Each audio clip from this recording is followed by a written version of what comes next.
Hey everyone, Tom here, and I'm just a guy with a camera. Today I want to talk about the exposure triangle. So if you're not familiar with this concept, imagine in your mind a triangle with equal sides, and in one corner you have your aperture, and in one corner you have shutter speed, and in another corner you have ISO.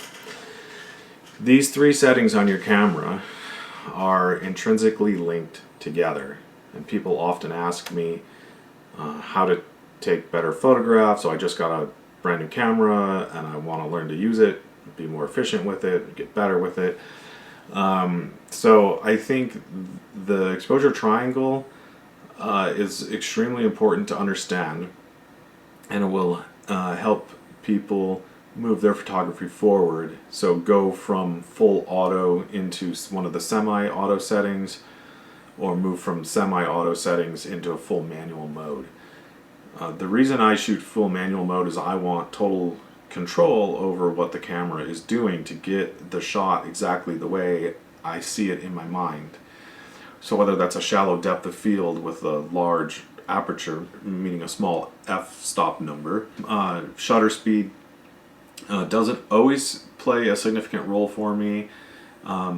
Sometimes it does, but ISO certainly plays a role for me. These three adjustments on your camera, they're all adjusted by a third of a stop. Pretty much when you take your camera out of the box, that's how manufacturers are setting them up. So let's talk about those three corners of the exposure triangle. ISO is your light sensor's sensitivity to light. Just like it was with film in the old days, film sensitivity was described by ISO. ISO 100 is not as sensitive as ISO 3200. 3200 would be quite sensitive to light. There's several stops and several thirds of a stop in between those two numbers, and your camera can go, anywhere in between. And probably up to, some cameras now are doing 112,560 ISO, which is crazy. Personally, I wouldn't find those images usable, but the camera manufacturers have something to brag about. So, this is probably the number one thing for me, is I want to keep my ISO low so that I can have the highest quality images with the lowest amount of noise and the lowest amount of artifacts in the digital file itself. So for me, ISO is my number one hard point on that triangle. So now I've only got two really that I can play with: the aperture and the shutter speed to get the images that I want. And I'm limiting myself there. And there are extreme cases where I will have to make adjustments to my ISO, but I'm going to want to keep my ISO at 400 or lower. Above 400 the quality starts to fall off pretty quickly, but I will shoot even as high as 800 at times when I have to. Indoors, for example, there's not very much light indoors, whether you're inside a home or inside a building or a shop or whatever. There's not very much light indoors usually, so you probably are going to end up, if you're shooting indoors, you either want to bring some light with you, or you're going to end up using a lot of ISO, a lot of sensitivity to get the shots that you want. Shutter speed is probably my lowest priority.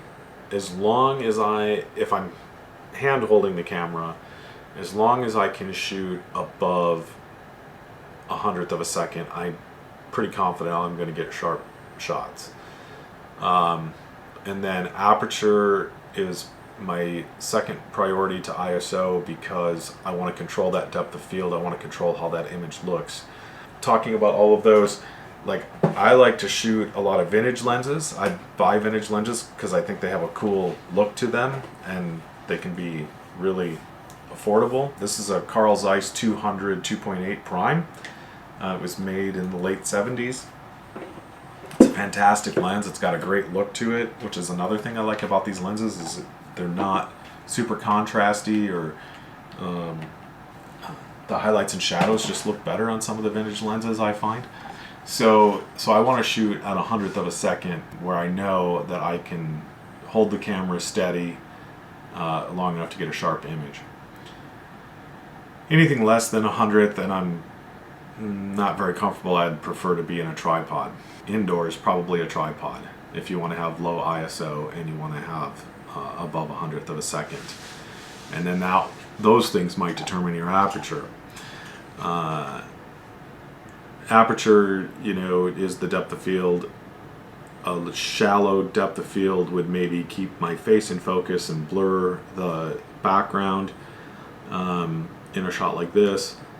If you were down at 2.8, 3.2, 2.8, you could probably keep the full face in focus. If you want to shoot at 1.4, you might only get eyes, or you might misfocus and only get the tip of the nose or the ears or something.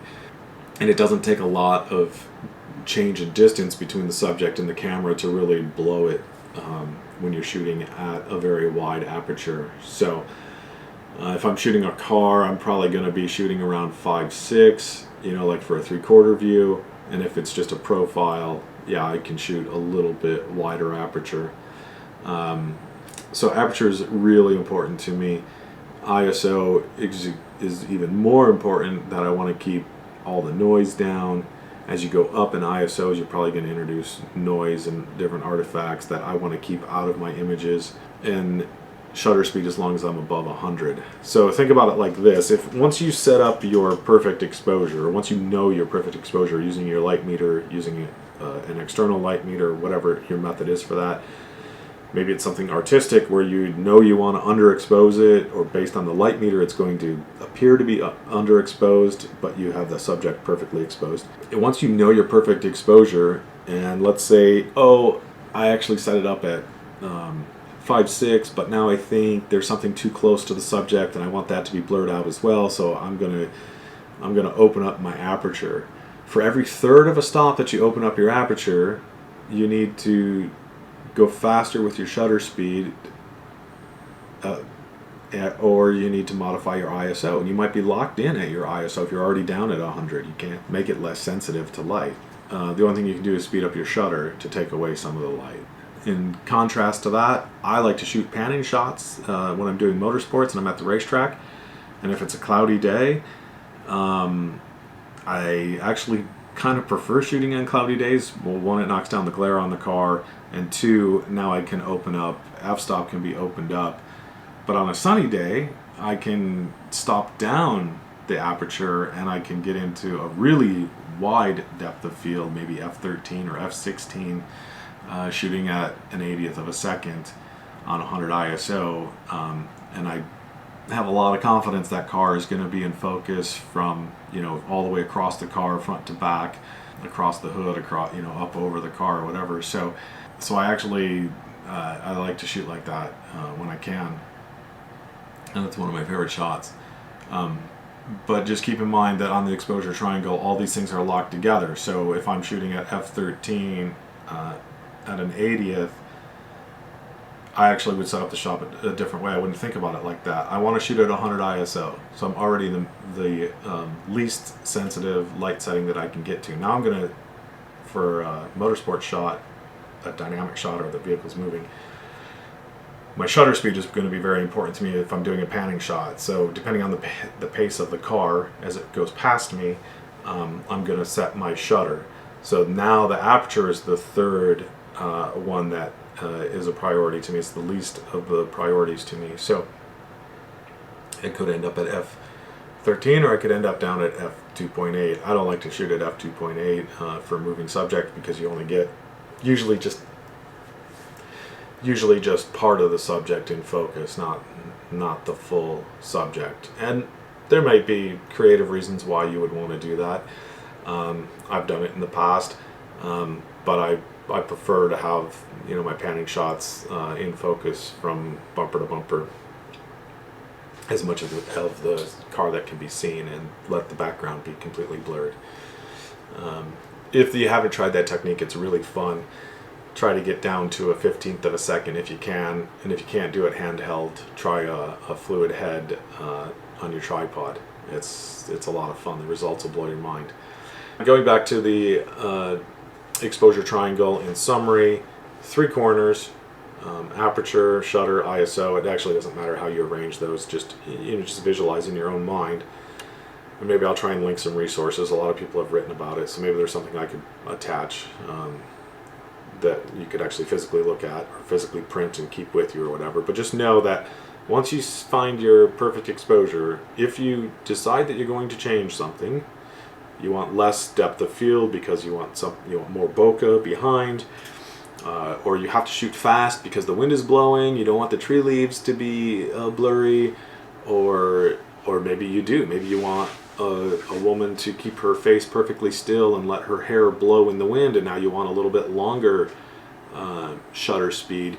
You'll find reasons artistically why you want to change certain settings on your camera, aperture or shutter mostly in my experience, but you want to minimize the ISO to keep the quality. So these things are all linked, and once you know that perfect exposure based on your light meter, external light meter, if you want to change one of those, something else is going to change, or the other two need to equal that change. So let's say you're going to change your aperture by a full stop.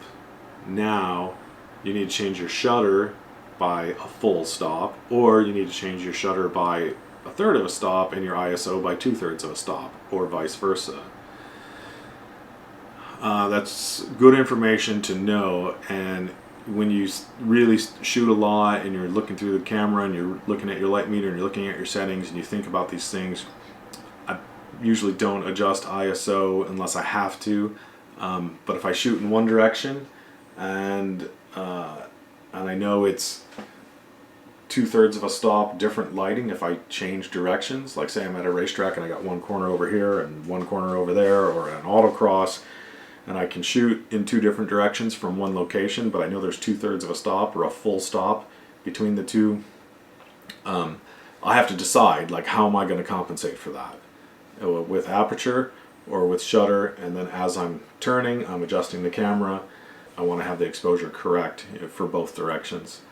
The other thing to be aware of is that the lighting changes overhead when you're outside. So clouds roll in and knock back the sunlight, or clouds roll away and now you have more light. And these might be reasons why you're adjusting something to compensate for the light. And if you're locked with your ISO already being at 100 and you can't make it less sensitive, then you have to adjust your shutter or you have to adjust your aperture.